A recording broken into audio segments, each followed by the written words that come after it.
ఏది అయినా ట్రై చెయ్యి ఆచి చికెన్ మసాలా. ఉమ్మడి నిజామాబాద్ జిల్లాలోని హంగ్ ఫలితాలు వచ్చిన మున్సిపాలిటీల్లో రాజకీయాలు రసవత్రంగా మారాయి. ఆయా పార్టీల కౌన్సిలర్లు, కార్పొరేటర్లు చేయి జారకుండా ఇప్పటికే శిబిరాలకు తరలించారు. పూరాపీఠాలను దక్కించుకునేందుకు అధికార కాంగ్రెస్, స్వతంత్రులు, ఇతర పార్టీల మద్దతు కోసం ప్రయత్నాలు ముమ్మరం చేసింది. సోమవారం చైర్పర్సన్ ఎన్నిక సందర్భంగా కౌన్సిలర్లు ఎవరికి మద్దతు ఇస్తారన్నది ఉత్కంఠగా మారింది. మారిన సమీకరణాలతో నిజామాబాద్ కార్పొరేషన్ కాంగ్రెస్కే దక్కే అవకాశాలున్నాయి. ఉమ్మడి నిజామాబాద్ జిల్లా పుర రాజకీయం క్యాంపు రాజకీయాలతో వేడెక్కింది.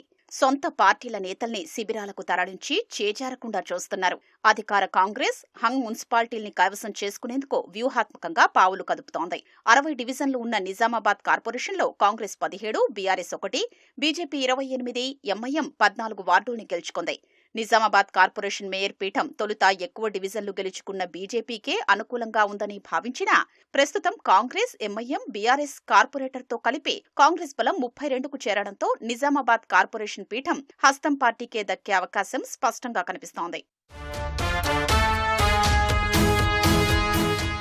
బోధన్ పురపాలికలో మొత్తం 38 వార్డులు ఉండగా కాంగ్రెస్ 17, ఎంఐఎం 12, బీఆర్ఎస్ 5, బీజేపీ 3, స్వతంత్ర అభ్యర్థి 1 స్థానంలో గెలిచారు.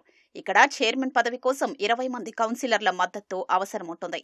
ఇప్పటికే కాంగ్రెస్ నేతలు స్వతంత్ర అభ్యర్థిని శిబిరానికి తరలించడంతో వారి బలం 18కి చేరుకుంది. కాంగ్రెస్, ఎంఐఎం పొత్తు ఉంటే కాంగ్రెస్ కౌన్సిలర్ చైర్మన్ పీఠాన్ని అధిష్ఠించొచ్చన్న అభిప్రాయం ఉంది. అయితే ఎంఐఎం నేతలు తమ అభ్యర్థులకే చైర్మన్ పదవి కావాలని పట్టుబట్టడంతో ఎన్నిక ఉత్కంఠగా మారింది.